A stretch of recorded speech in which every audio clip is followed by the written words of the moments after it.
Hello everyone. So welcome back again.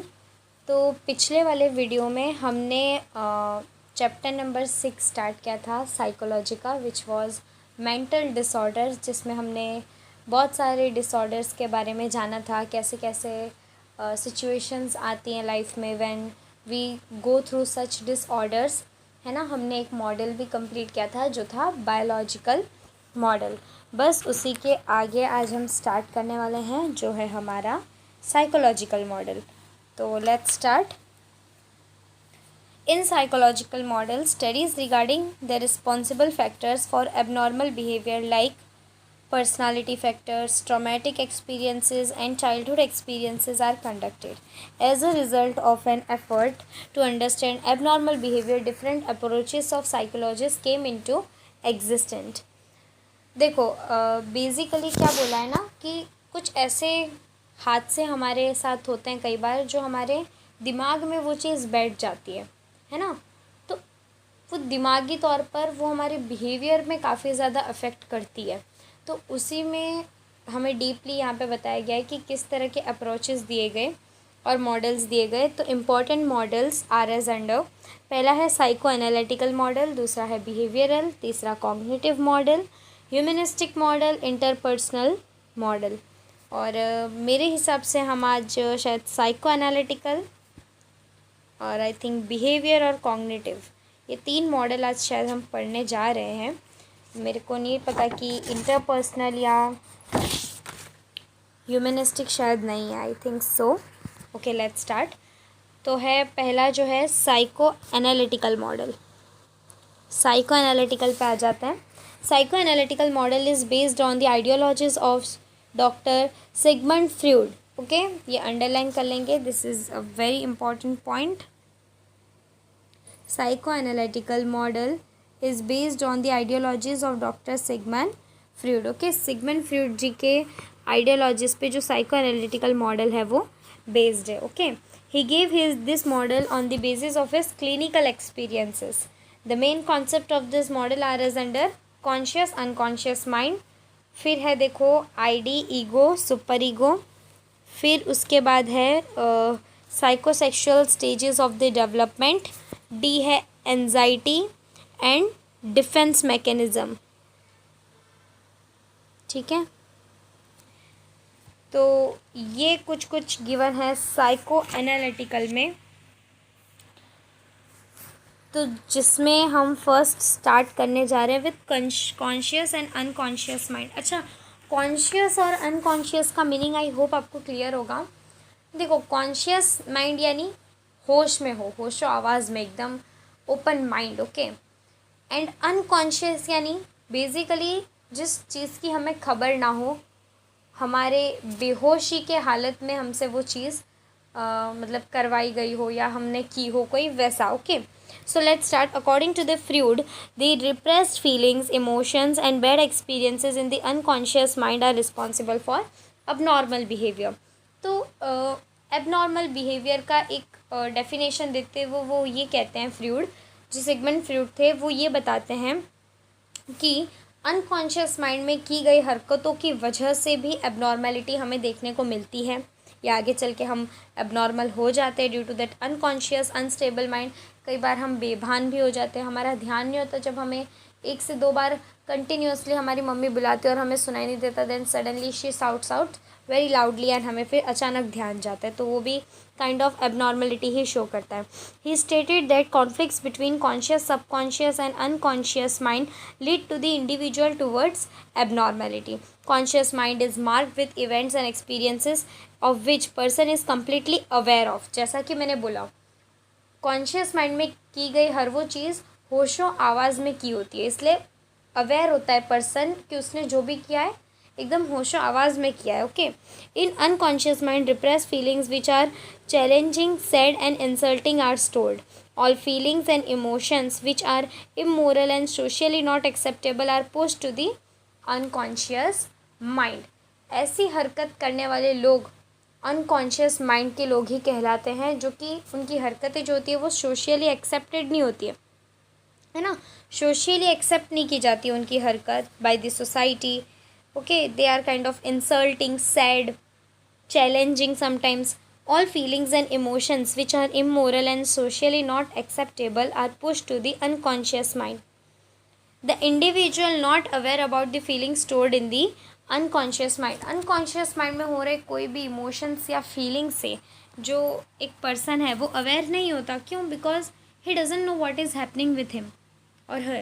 Freud gives the example of an iceberg to explain the concept of conscious and unconscious mind. When we have looked at the floating iceberg in the sea, only a small part of it which is coming out of the water level can be seen, and the major part of the iceberg remains in the sea only, okay, inside the water. So he considered the part of the iceberg which floats inside the water as unconscious mind, and floating part above the sea level as conscious mind. The unconscious material continuously seeks expressions in some or other way. It comes out in the form of fantasies, dreams, slip of tongue, and through abnormal behavior like nail biting, involuntary movement of the leg and doing the same activity again and again, or sometimes in the form of any disease. अब देखो इसका एक बहुत ही बढ़िया सा example दिया है Freud ने.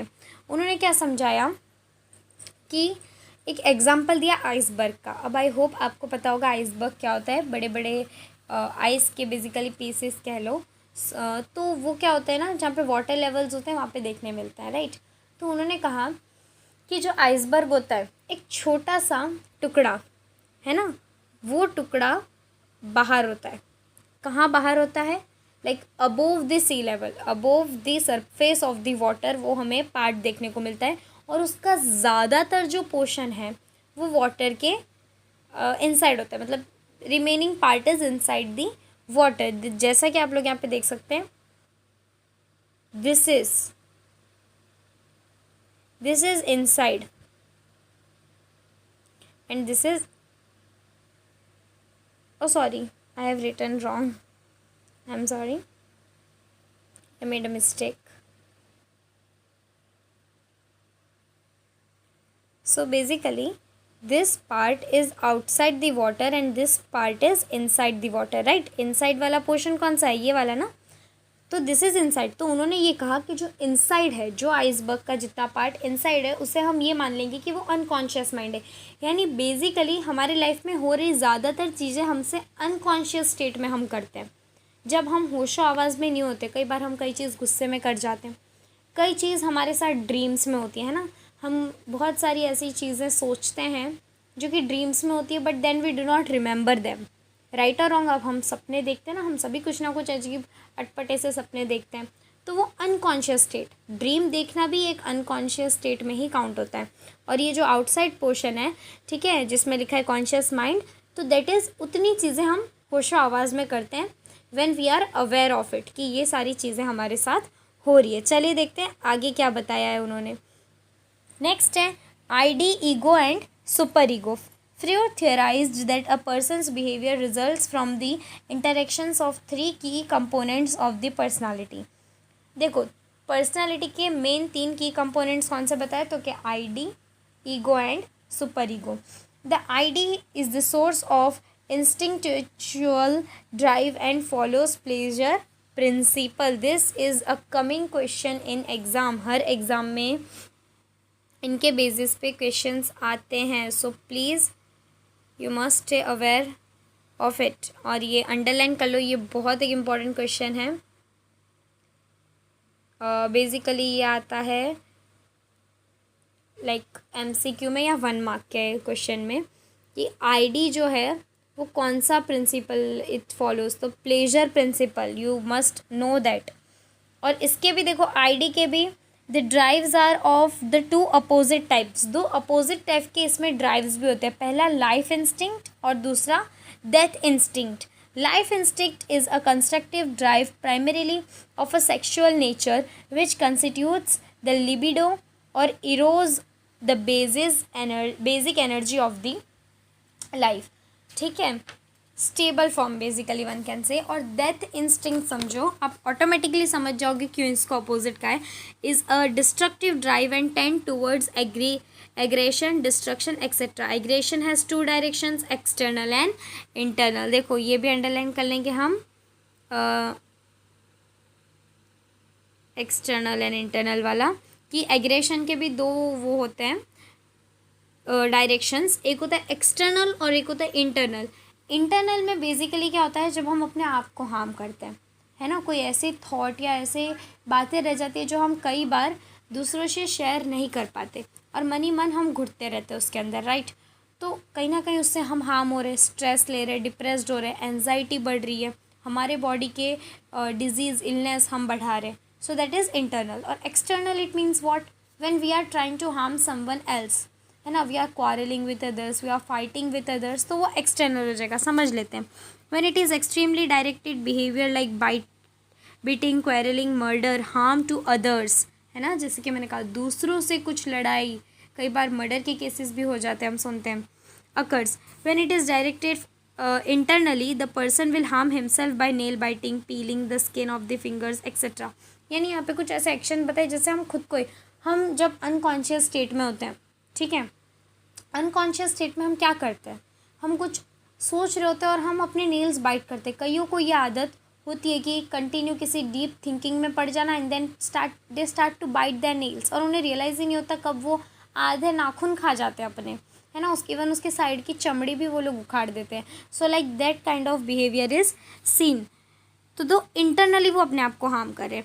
Ego is based on the reality principle, ठीक है, ईगो, अच्छा एक लाइन मैंने छोड़ दी शायद, कि it in extreme cases it leads to suicide, कई बार सुसाइड तक भी बात पहुंच जाती है इंटरनली, अगर जैसा मैंने बोला एंजाइटी स्ट्रेस बढ़ जाता है, हम शेयर नहीं कर पाते अपनी प्रॉब्लम दूसरों से। So in such cases we find one solution, suicide, which is wrong, हमने नहीं करना है ऐसा कुछ भी। अब ये टिक कर लो। नेक्स्ट पॉइंट जो है, ego is based on the reality principle, जैसे उसका प्रिंसिपल प्लेजर था, इसका प्रिंसिपल रियलिटी है, okay. Consequently after the first few months of life, second part of the personality as viewed by the Freud develops the ego. Ego act as a controller and it is associated with conscious mind. देखो ego किससे associated होता है, conscious mind से attached होता है, it is controller. Ego seeks to satisfy an individual instinctual needs in accordance with the reality. Reality से ही वो attached होता है, ओके। नेक्स्ट है, super ego is associated with idealism and morality. It is related to the rules and regulations of the society, ideals, traditions and customs and beliefs. It distinguishes between right and wrong, proper improper on the basis of morality. देखो super ego जो होता है ना, सुनने में लग रहा है ईगो से भी बहुत ज़्यादा, बट एक्चुअली में it's a normal kind of behaviour जो कि मोरालिटी का प्रिंसिपल फॉलो करता है ना। वो मोरालिटी को और आइडियलिज्म को, ये भी अंडरलाइन कर लो, दिस इज़ ऑल्सो इम्पॉर्टेंट, कि जो सुपर ईगो होता है उसका बेसिक क्या होता है ना, idealism and morality. Morality and idealism को वो ज़्यादा इंपॉर्टेंस देता है। It is related to the rules and regulations of the society. Society में हो रहे रूल्स, रेगुलेशन, ट्रेडिशन जो भी चलता आ रहा है उसको हमने फॉलो करना है, नॉर्म्स, है ना। Internal control system develops moral values and become strong. जो भी वैल्यूज़ है हमने जो भी इनहेरिट किया अपने पेरेंट्स से, उसको मद्देनज़र रखते डिसाइड करना कुछ भी फर्दर नीड्स या future needs, okay. The inner mental conflict arises because of the three subsystems and striving for different goals. This unresolved conflicts leads to mental disorder. और इन तीनों को इसीलिए इम्पोर्टेंस दी गई है क्योंकि ये तीनों के गोल जो हैं वो कहीं ना कहीं अलग है, तीनों के प्रिंसिपल्स काफ़ी अलग हैं, है ना। और जब ये तीनों में कुछ ना कुछ कॉन्फ्लिक्ट होती है तो ऑटोमेटिकली कहीं ना कहीं सफ़र कौन करेगा, जो ये सारे चीज़ों से जा रहा है, जो गुजर रहा है, ठीक है, और एक मेंटल डिसऑर्डर के चांसेस बढ़ जाते हैं। नेक्स्ट देखो है psychosexual stages of development.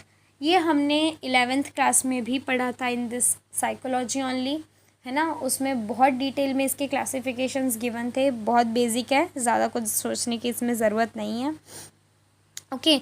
Oral stage, this stage is from the birth to 2 years of age. During the first 2 years of life, the mouth is the principal erogenous zone. An infant's greatest source of gratification is through sucking.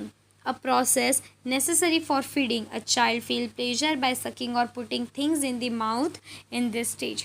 2 साल तक के बच्चों के लिए ये as होता है oral stage, है ना. हम देखते हैं जनरली टीथ जो आती है वो थोड़ा लेट से आता है बच्चों में. बॉर्न बेबी के टीथ होते नहीं हैं एक्चुअली, है ना. So how does it eat the food, है ना. Basically by sucking and liquid food पे वो ज़्यादा डिपेंड होता है as compare to the solid food items, right. Mostly a mother's milk is more importance over here, है ना. तो उसको एक तो मुंह चलाना अपना आ जाता है बिकॉज ऑफ दिस. तो mouth is main centre for all this. Next है anal stage. This stage is from 2 to 3 years. The anus provides the major source of pleasurable stimulation. During the time toilet training is going on and rules of cleanliness are taught to the child. The child experiences the feeling of control for the very first time at this stage. देखो यहाँ पे बोला है कि जैसे ही like till 2 years 3 years क्या होता है ना कि बच्चा जो होता है जहाँ होता है उसको रियलाइज़ नहीं होता कब उसे वॉशरूम जाना है, कब उसे टॉयलेट का यूज़ करना है. They doesn't use to know about all this thing. So एक मदर या फिर जो भी घर का बड़ा रहता है they use to clean them, है ना. उनके सारे private parts and everything they use to clean. But आगे चल के वो बच्चा ये चीज़ सीखता है कि how to maintain its own hygiene, how to use the washroom, है ना. उसे पता चलता है कि अब उसे वॉशरूम लगी है. So either he will speak or he will directly go inside the washroom and then do it. Phallic stage. This stage is from the age of 3 to 6 years. Self manipulation of genitals provide the major source of pleasure. The Oedipus complex, in which male child is attracted to his mother, and in Electra complex, attraction of girl to her father develops during stage, है ना.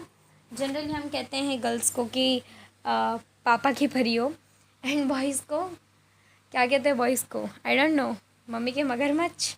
So this stage, ये वही stage होता है phallic stage, है ना. 3 to 6 years जब एक मेल जो होता है वो मदर की तरफ ज़्यादा जाता है और एक जो गर्ल होती है वो अपने फादर की तरफ ज़्यादा अट्रैक्ट हो जाती है ना. तो इस स्टेज पर हम डेवलपमेंट देखते हैं, ठीक है, फैलिक स्टेज पे, जो कि 3 से 6 साल के बच्चों के अंदर होता है. Okay, basically we can say opposite attracts in this stage. Now next है latency stage. This stage continues from 6 to 12 years of age. और देखो क्या बोला है here, sexual motivations recedes in importance as a child becomes preoccupied with developing new skills and other abilities. अब ये एक ऐसा फेज़ है जिसमें बहुत सारा डेवलपमेंट ऑलरेडी चाइल्ड में आ चुका होता है, नेसेसरी जो भी होता है वो आ चुका होता है. और फर्दर क्या क्या डेवलप करना है, कैसे आइडियाज़ उसके माइंड में आने चाहिए, हाउ ही शुड बिहेव और व्हाट ही शुड डू और शी शुड डू, ये उस स्टेज में डेवलप होते हैं. Okay. Genital stage. This stage of development starts from 13 years of age. At this stage, the deepest feeling of pleasure comes from having sexual relations with the members of opposite sex. ठीक है. एक ऐसा stage होता है जिसमें basically जिसे हम कहते हैं teen age, right. Teen age 13-14, तो टीनेजर. तो बेसिकली इस टाइम पे अपोजिट अट्रैक्शंस ज़्यादा होते हैं, है ना. तो basically we start having relationships and all and sexual relations. Freud believed that appropriate gratification during each stage is important. If a person is fixate at any level, it leads to the abnormal behavior. For example, a person who is fixate at the oral stage may prone to smoking, alcohol and eating disorders. Okay. Oral stage में ये सारी चीज़ें भी होनी जायज़ है ना. Now see what is the D1. D वाला क्या है, देखो, एंजाइटी एंड डिफेंस मैकेनिज्म. अब ये क्या है, in the model given by Freud anxiety is at the centre. He mention 3 types of anxiety: realistic anxiety, neurotic anxiety and moral anxiety. देखो क्या समझाया गया है. Realistic anxiety, it is associated with the challenges from the outer environment. It is also known as objective anxiety. Underline this please. अरे यार, why this is happening. हाँ, कहाँ थे. It is also known as, ये वाला underline कर लो please. Objective anxiety भी इसको कहा जाता है. किसको? रियलिस्टिक एंजाइटी को ऑब्जेक्टिव एंजाइटी भी कहा जाता है. Neurotic anxiety.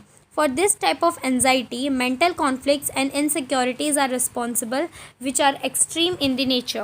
A person having neurotic anxiety is unaware about the causes responsible for anxiety. क्यों एनजाइटी हो रही है? इस केस में क्या होता है ना, पर्सन को खुद भी नहीं पता होता है कि एनजाइटी हो क्यों रही है. He is not aware of anything. Moral anxiety. Anxiety which is developed when a person is doing activity which hurts the superego is known as moral anxiety. देखो डेफिनेटली अभी हमने इससे थोड़े टाइम पहले पढ़ा सुपर ईगो में कि moral values पे वो डिपेंड करता है या कोई भी डिसीजंस लिए जाते हैं. बट अगर है ना activity that is hurting a super ego, it means क्या डेवलप होगा? And moral anxiety. अगर ऐसी कोई एक्टिविटी जो हमारे सुपर ईगो को हर्ट करी है तो मोरल एनजाइटी उससे डेवलप हो सकती है. Usually a person continuously trying for finding the ways facing the environmental challenges and anxiety experience from that. But when he is incapable of reducing the anxiety by conscious effort, he unconsciously tries to save the ego from getting hurt. Freud calls it defense mechanism. है ना. जब हम conscious effort से उस anxiety को कम नहीं कर पाते, हम क्या ट्राई करते हैं? अनकॉन्शियस एफर्ट से ट्राई करते हैं, है ना. तो जिससे क्या होगा? ईगो हर्ट नहीं होगा हमारा. तो इस मैकेनिज्म को फ्रूड क्या बोलते हैं? Freud calls it defence mechanism. Okay. Projection, rationalization, regression, etc. are the examples of defense mechanism. Usually many people are using defense mechanism at different occasions, but its excessive use can produce abnormal behavior. है ना. ज़्यादातर time अगर हम unconscious होके लेंगे तो that means it's not good, right. कई बार हमें कॉन्शियस होना भी ज़रूरी है, इसलिए कहा जाता है कि can produce a abnormal behavior. So Freud's psychoanalytical model includes the concept of conscious, unconscious, repression, instinct, ID, ego, superego, stages of psychosexual development, anxiety and defense mechanism. चलिए आगे बढ़ते हैं. Which is the next one? Behavioral model. This model developed by J.B. Watson, the promulgator of behaviorism. आने लायक question है और exam में आता भी है. This question comes in your examination kids. Please please please underline this. अरे यार, ये what the hell am I doing.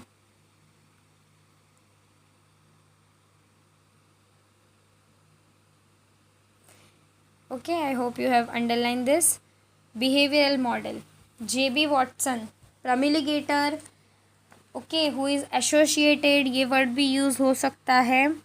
So who has given, तो तीनों का मीनिंग एक ही होता है. जब बिहेवियरल मॉडल की बात आए तो नाम सिर्फ J.B. वॉटसन का ही आना चाहिए आपके दिमाग में. Okay. According to him, the normality and abnormality of the behaviour of an individual depends on the environment, and an individual learns the behaviour patterns by interacting with the environment, by experiencing and practice, and by reward given to the reactions given by him. Continuous, similar and consistent behavior patterns formulate a habit. When a person learns maladjusted behavior patterns from the environment, the abnormal behavior is produced.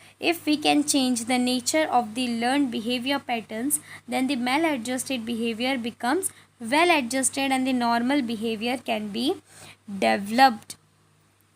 Normality और abnormality हमारे अंदर जो होती है of the behaviour of an individual depends on the environment, यानी वो किस वातावरण में रह रहा है, कैसे लोगों के बीच रह रहा है, ये सारी चीज़ें एक पर्सन को अफेक्ट करती है. तभी उसके बिहेवियर में हमें चेंज दिखता है या फिर वो अबनॉर्मल या नॉर्मल लगता है. ठीक है. तो ये बात किसने बताई थी? बिहेवियरल मॉडल के द्वारा J.B. वॉटसन ने हमें ये बात बताई थी. ठीक है. तो उन्होंने ये कहा कि ये सारी चीज़ें चेंज भी हो सकती है ना, अगर abnormal behaviour is produce if we can change the nature of the learn behaviour patterns. जिस तरह से हम चीज़ों को परख रहे हैं, जिस तरह से हम उसे देख रहे हैं, लर्न कर रहे हैं, अगर हम वही सारी चीज़ें बदल दें तो ऑटोमेटिकली हमारे बिहेवियर में चेंज आ जाएगा, है ना। हम जिन लोगों के साथ इंटरेक्ट कर रहे हैं, if they are negative, we will change and we will shift ourselves towards the positive ones. Then definitely ना क्या होगा, हमारे बिहेवियर में चेंजेस ऑटोमेटिकली आ जाएगी। We will surrounded with a positive people in a positive environment. Okay, the explanation of the question how an individual learns behavior patterns from his environment is given by two main process। देखो दो process बताए हैं जो कि classical conditioning and ओपेरेंट conditioning, जो कि हम already I think second lesson में पढ़ चुके हैं, है ना। क्लासिकल कंडीशनिंग जो था वो किसने दिया था, यहाँ पे गिवन है, रशियन साइकोलॉजिस्ट आइवान पेट्रोविच पेवलोव, नाम तो सुना ही होगा, राइट। और जो ये वाला था ओपेरेंट कंडीशनिंग, उसके प्रमिलिगेटर कौन थे, professor B.F. Skinner is associated with instrumental conditioning. याद आया कुछ, है ना। क्लासिकल कंडीशनिंग में अलग अलग डॉग वाला एक्सपेरिमेंट गिवन था, और जो ओपेरेंट कंडीशनिंग था उसमें रैट वाला एक्सपेरिमेंट गिवन था कि कैसे चूहे को बंद कर दिया होता है स्किनर्स बॉक्स के अंदर, राइट। चलिए देखते हैं क्या है आगे। The classical conditioning principle is given by Russian psychologist Ivan Petrovich Pavlov. Classical conditioning put stress on the association between stimulus and response. You have already learned the Pavlov's experiment in chapter 2. The natural stimulus, the CS, यानी कि what is CS? कौन बताएगा? You have to tell me in the comment sections, okay? What is CS? So CS acquires the capacity to elicit biologically adaptive response through repeated pairing with the unconditioned stimulus. I hope you have got your answer. Conditioned stimulus acquires the capacity to elicit biologically adaptive responses through repeated pairing and with unconditioned stimulus. Classical conditioning has its own importance in the field of abnormal psychology because many of the physical and emotional responses like anxiety, phobia, sexual arousal, alcoholism and drug dependency are mostly learned by conditioning. See, उन्होंने कैसे जोड़ा इन दो चीज़ों को। Basically वो experiment में था क्या कि पेवलोव ने क्या किया था, एक डॉग को हार्नेस कर दिया था, ठीक है, और इस तरह से हार्नेस किया था कि जब फूड लाया गया तो उसे वो फूड दिख रहा था। अब डेफिनेटली अच्छा लजीज खाना देख के आपका पहला रिस्पॉन्स क्या होगा, आपका जो माउथ होगा इट विल स्टार्ट वाटरिंग, है ना, आपके मुंह से पानी लाड़ टपकने लगेगी अच्छा खाना देख के। तो सेम चीज़ डॉग ने भी रिस्पॉन्स किया, सेम तरीके से डॉग ने रिस्पॉन्स किया। उसने क्या किया, जब उसके सामने फूड लाया गया तो वो एकदम से इट स्टार्ट सेलिवेटिंग, ठीक है। तो that was what condition response या uncondition response, it was response. But what was the stimulus, first tell me. Condition stimulus जो था वो फूड था, कंडीशन स्टिम्युलस की फूड तो है। अनकंडीशन स्टिम्युलस क्या था,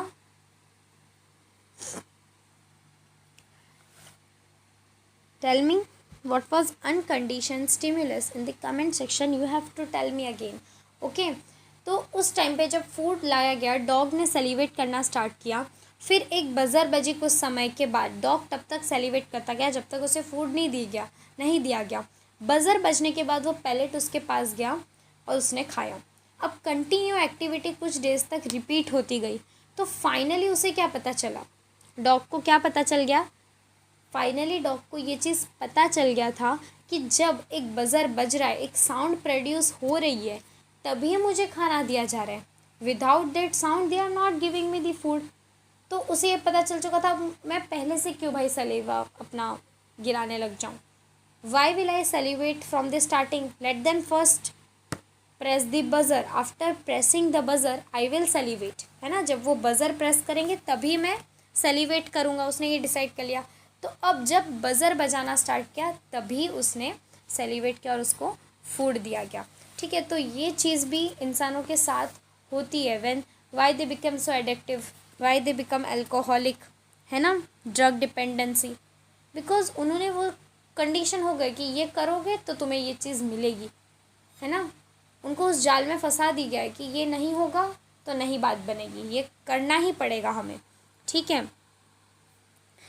चलो अब आ जाते हैं, डायरेक्ट मैं जा रही हूँ नेक्स्ट पैराग्राफ पे। In classical conditioning the uncondition stimulus, देखो यहाँ पे आंसर गिवन है, यहाँ पे मैंने एक वो कर दिया था, कंडीशन स्टिम्युलस नहीं आएगा यहाँ पे, अनकंडीशन स्टिम्युलस जो है वो है food, and the neutral stimulus which is the bell. Condition stimulus हमारा बेल है, अनकंडीशन स्टिम्युलस फूड है। कंडीशन स्टिम्युलस बेल इसीलिए क्योंकि बेल की साउंड बजी तभी तो खाना मिला ना उसे, तो कंडीशन हमने रखी कि भाई बजेगा तो ही तुझे खाना मिलेगा। Where presented in pair then the conditioning will be strong, but after the presentation of neutral stimulus that is bell, the presentation of the unconditioned stimulus that is food is delayed, then the learned condition becomes weak or conditioned response will gradually extinguish, which is known as extinction। ये भी आपने already पढ़ रखा है, given था उसके अंदर कि मान लो कि अब अनकंडीशन स्टिम्युलस क्या है, फूड लाया गया, कंडीशन स्टिम्युलस रखी गई जो कि था बेल या बजर जो भी तुम कह लो, वो बजी, लेकिन उसके बाद भी अनकंडीशन स्टिम्युलस जो है वो नहीं दिया जा रहा है, यानी कि खाना जो है वो डॉग को नहीं मिल रहा है, तो क्या होगा, 1 घंटा 2 घंटा कंटिन्यू वो कितने घंटे तक सेलिवेट करता रहेगा, कितने घंटे तक जीभ बाहर रख के वो ऐसे लाड टपकाता रहेगा, नहीं कर पाएगा ना, ऑटोमेटिकली आफ्टर सम टाइम वो सेलिवेट करना बंद कर देगा।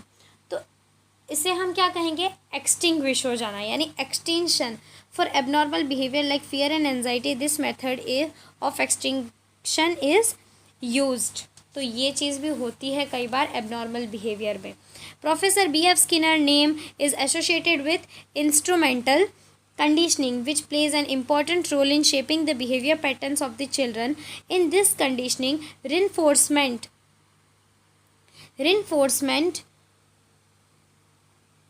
and schedules of the reinforcement are in the center. Usually a person is trying to get the positive reinforcement and try to stay away from the punishment.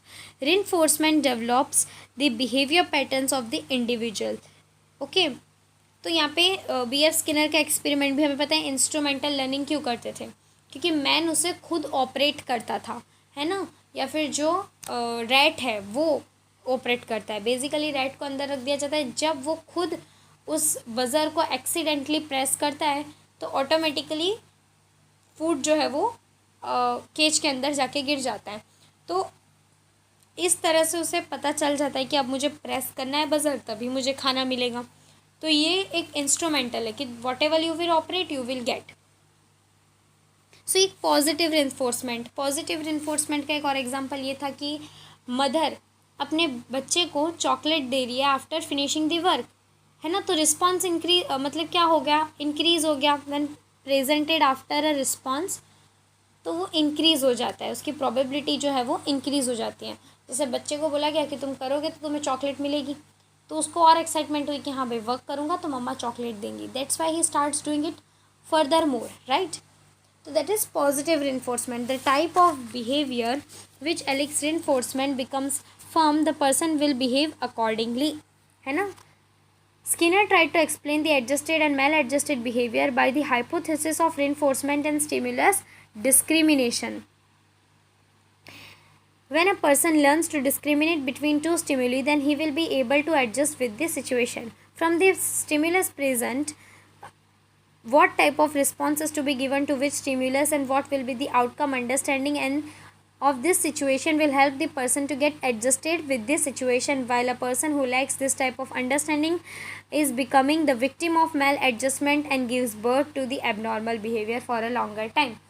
क्या बोला है कि उसमें ऐसा समझाया गया था कि अगर मान लो बेल और बज़र दो चीज़ें हैं, ठीक है, अब रैट जो है वो मतलब डिस्क्रिमिनेशन करना, यानी क्या, बेल का साउंड अलग होगा बज़र का साउंड अलग होगा, ठीक है। अगर बज़र के बजने पर उसे खाना दे दिया जा रहा है तो वो समझ रहा है कि मुझे बज़र के बजने पर खाना मिल रहा है, एक साउंड बज रही है जिससे मुझे खाना ला के दिया जा रहा है। अब एक दिन बज़र की जगह मान लो बेल बज गई, ठीक है, और उसने सेलिब्रेट करना स्टार्ट कर दिया या फूड मांगने की एक्सपेक्टेशन उसकी बढ़ गई, तो उसे खाना नहीं दिया जाएगा। क्यों? क्योंकि खाना तो बज़र के बजने पर दिया जा रहा है, बट यहाँ पे क्या बज रहा है? बेल बज रहा है। तो ऑटोमेटिकली उसके माइंड में ये डिस्क्रिमिनेशन करना भी स्टार्ट हो जाएगा कि मुझे किस पे ज़्यादा फोकस करना है, बज़र पे या बेल पे। बज़र पे खाना मिल रहा है तो I have to only focus at the buzzer. Same चीज़ यहाँ पे भी हमें उस तरीके से समझाई गई है कि कौन से स्टिम्युली को क्या रिस्पॉन्स कब देना है। अगर हम वो डिस्क्रिमिनेट करना हम जान जाएंगे तो हम एक पर्टिकुलर सिलेक्टिव एनवायरनमेंट पे रह पाएंगे।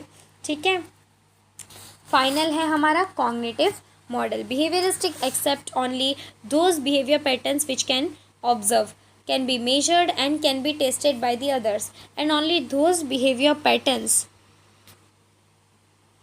are included in the subject matter of psychology. Behavioristic rejected the effect of mental and cognitive processes on the behavior because mental and cognitive processes cannot be observed directly. In contrast, cognitive model involves the study of basic information processing mechanisms such as attention and memory, as well as higher mental processes such as thinking, planning, decision making. देखो इसमें दोनों ही involve है, basic information भी और higher mental processes भी। ठीक है, the interpretation of the situation is more effective than the situational factors. An individual behaves the same way he interprets the situation, so the normality and abnormality of the behaviour depends on the interpretation done by the individual. देखो इसमें brain का एक बहुत important role होता है, जैसा हम सोच रहे हैं वैसा हम बिहेव करते हैं। What ever runs in our mind runs through the entire body, है ना, ये फैक्ट है। In cognitive model, more importance is given to information processing. In this processing, how an individual comprehend the environmental factors or situations give importance to which incidents and retain them in the memory. Also, he uses the experience associated with with the incident, etc.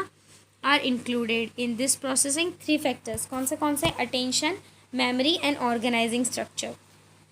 Many stimuli, तो पहला attention. So many stimuli are presented around us that are capable of exciting our sense organs, but it is not possible to give attention to each and every stimulus. From many stimuli present, focusing one's attention to this selective stimulus is known as selective attention, है ना। हमारे आसपास बहुत सारी स्टिमुलीज होती हैं, लेकिन किस पे हमें फोकस करना है, किसको हमें ध्यान देना है, किसको हमें अटेंड करना है, वो हम पे डिपेंड करता है। So that is what attention tell us. As a result behaviour of the individual becomes maladjusted. एक इसमें बहुत इंपॉर्टेंट पॉइंट है, अंडरलाइन कर लेंगे हम उसे। ग्रैम एंड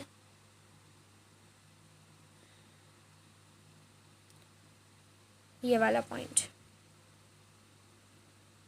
क्या बताया? And other researchers show that the root of neurotic disorders the obstacle is selective attention process is responsible in the patients of depression. More attention is given to negative incidents of life. ठीक है, negative incidents को ही ज़्यादा महत्व दिया जाता है। Memory from the experience events और the situation, some are marked in our memory. The type of experiences and events that are retained in the memory of an individual also affects the behavior of an individual. Abnormality and maladjustments can be seen in the behavior and also in the interaction with others of those who retain more negative experiences than the positive ones in their memory. Example, in the patients of depression, the amount of information about negative is more and information about neutral and positive experiences is less. मतलब क्या समझाया है कि memory में हमें कौन सी चीज़ें रखनी है, अच्छी बातों को ऑब्वियसली रखनी है, लेकिन ज़्यादातर यह पाया गया है कि नेगेटिव मेमोरी ज़्यादा स्टोर होती है। क्यों? क्योंकि वो जहन में रह जाती है हमारे कि हमारे साथ कुछ गलत हुआ है, कुछ रॉन्ग हुआ है, तो it remains for a longer period of time. और इससे क्या होता है? मैल एडजस्टमेंट बढ़ती है, एबनॉर्मेलिटी बढ़ती है। ऑर्गेनाइजिंग स्ट्रक्चर, एक ऑर्गेनाइजिंग स्ट्रक्चर क्या होता है? Experiences are not scattered in the mind of an individual but they are arranged in the pattern और in an organise form. Organise form यानी कि क्या? सपोज आपके साथ कोई हादसा हुआ है, अब हादसा डायरेक्टली तो हो नहीं गया, उसका कोई फेज़ होगा। मान लो आपके साथ कोई एक्सीडेंट हुआ है सपोज, ठीक है, आप रोड क्रॉस कर रहे हैं, आपका एक्सीडेंट हो गया, तो आपको वो सारी चीज़ वो आपके जहन में होगी, आपके दिमाग में होगी वो सारी चीज़ें, तो बार बार वो सोचोगे जब आप उस बारे में, आपके दिमाग में बहुत सब कुछ आ जाएगा, बट एक लाइन में आएगा कि पहले मैं रोड क्रॉस कर रही थी सपोज़, ठीक है, suddenly bike came in front of me, I got panicked, है ना। तो इस तरह से like that only some kind of scenes, तो वो प्रॉपरली अरेंजमेंट, एक ऑर्गेनाइज स्ट्रक्चर में आपके माइंड में आता है, नहीं कि तुरंत एक्सीडेंट का सीन याद आ जाता है आपको, but in an organise structure, ठीक है। देखो क्या बोला है, the concept of self is developed on the basis of experience structure known as self schema. Self schema can be positive negative both in nature, देखो दोनों हो सकता है. If a child accepted by his parents and other members of the family is appreciated by them and good qualities are praised, then the positive self schema like I am good, I am wise develops. Opposite to that, if a child is rejected by the parents, being insulted or punished, he often and continuously making him realize about his mistakes, then the negative self schema like I am naughty, I am useless, etc. develops. The amount of negative self schema is more in the people who commit suicide. देखो positive self schema कब होगा, ठीक है, एक child है, एक बच्चा है, accepted by his parents, other members, उसकी कोई क्वालिटीज़ है जिसकी तारीफ़ की जा रही है, तो उस चाइल्ड में एक पॉजिटिव सेल्फ स्कीमा आएगा कि भाई मेरी तारीफ़ हो रही है ना, my parents are liking, my relatives are liking me, है ना, they are knowing me betterly, so एक पॉजिटिव सेल्फ स्कीमा डेवलप होगा. उसी तरह से अगर मान लो चाइल्ड की कोई गलती पर उसे डांटा जा रहा है, टोका जा रहा है, उसे रोका जा रहा है हर चीज़ के लिए, तो उसके अंदर एक नेगेटिव वो आ जाएगी, हाँ भाई मैं तो ऐसा ही हूँ, मुझे कह रहे हैं, I don't need to do anything now. ये एक अंडरलाइन कर लेना, this is important. Albert Bandura, learning theorist who develop cognitive behaviour perspective, places considerable emphasis on the cognitive aspects, है ना, of learning. Bandura stressed that human beings control their behavior by internal symbolic processes or thoughts. We do not always require external reinforcement to alter our behavior patterns with our cognitive abilities. We can solve the problems internally also, है ना. ज़रूरी नहीं है कि हर चीज़ को फैलाई जाए, हम कुछ चीज़ अपने आप से भी सॉल्व कर सकते हैं, अपने आप से भी वो आगे चल के ठीक हो जाती हैं. Human beings have the capacity for self direction, Bandura in 1974, ये भी अंडरलाइन कर लो, very important. Develop self efficiency theory by studying the ability of self direction in an individual, ठीक है, ये भी अंडरलाइन कर लेना. Attribution theory is an important theory of cognitive model, ये yet again an important point, dash is the most important theory of cognitive model, attribution theory, ठीक है. attribution simply refers to the process of assigning causes to the things that have happened. क्यों हुआ है, causes. we may attribute causes to external events, for aggressiveness and for antisocial abnormal behavior, external attribution, and for the disorders like anxiety, depression, suicide, etc. internal attribution is responsible. The cognitive model gives importance to the perceptions of the situations or interpretations of experiences instead of the situation itself. Interpretation of the situation decides the intensity of emotions and normality of the individual. जैसा हम interpret करेंगे वैसा situation हम create करेंगे, जैसा situation create होगा उससे हमारी एबनॉर्मेलिटी या नॉर्मेलिटी का पता चल जाएगा. We can not change the situation but by changing the interpretation regarding the situation it can be helpful in avoiding the abnormality of the behaviour. देखो हर चीज़ नेगेटिवली ले ऐसा ज़रूरी नहीं है, कुछ चीज़ हम पॉजिटिवली लेके भी कर सकते हैं. सो in the cognitive model, normality and abnormality of behavior is shown by studying the mental processes responsible for behavior. So everyone, आज के लिए हम यहीं stop करते हैं. In the third part we will try to complete the whole chapter as fast as we can. Is it clear? Next class में हम पढ़ेंगे causes of abnormal behavior. So that's it for today. Do like, comment, share and subscribe. Thank you.